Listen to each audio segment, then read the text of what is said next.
கிறிஸ்துவுக்குள் அன்பானவர்களே, ஆண்டவராய் இயேசு கிறிஸ்துவின் நாமத்தில் உங்களை வாழ்த்தி வரவேற்கிறோம். இந்த புதிய நாளை காண செய்த நம்முடைய தேவாதி தேவன், நம்முடைய ராஜாதி ராஜாவுக்கு துதி ஸ்தோத்திரங்கள் உண்டாவதாக. ஆம் பிரியமானவர்களே, இன்றைக்கு கூட ஆண்டவருடைய சமூகத்தில் எங்களுடைய யூடியூப் சேனல் நேயர்களுக்கு ஆண்டவரே இன்னைக்கு என்ன பேசணும்னு சொல்லி அதிகாலையில காத்திருக்கும் போது கர்த்தர் என் உள்ளத்துல ஒரு வார்த்தையை நினைப்பூட்டினார். சங்கீதங்களின் புஸ்தகம் 51வது சங்கீதம் 10வது வசனம். இந்த வசனத்தை படிக்கும் பொழுது ஒரு ஜெபிக்கிற ஒரு பாரம் உண்டாயிற்று. ஜெபிக்கணுங்கிற ஒரு எண்ணம், ஆண்டவரோடு என்ன நெருங்கணுங்கிற எண்ணத்தை இந்த வசனம் எனக்கு உண்டாயிற்று. அது என்ன? தேவனே, சுத்த இருதயத்தை என்னிலே சிருஷ்டியும், நிலைவரமான ஆவியை எனக்குள் புதுப்பியும் என்று சொல்லி எனக்கு அந்த வார்த்தை கிடைத்த உடனே, ஆம் பிரியமானவர்களே, அவ்வளவு ஒரு பெரிய சந்தோஷம், அவ்வளவு பெரிய உள்ளத்துக்குள்ள சமாதானம். ஏனென்று சொன்னால் தேவன் சுத்த இருதயத்தை தான் விரும்புகிறார்.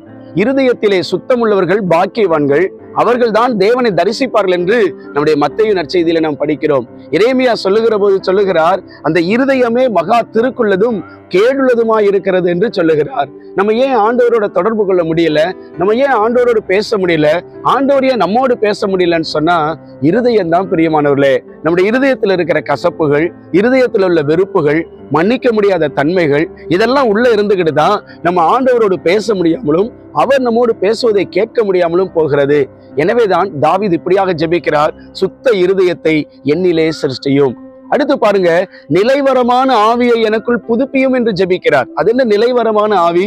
சில நேரத்துல ஜெபிப்பாங்க, சில நேரத்துல ஜெபிக்க மாட்டாங்க, சில நேரத்துல பைபிள் படிப்பாங்க, சில நேரத்துல பைபிள் படிக்க மாட்டாங்க.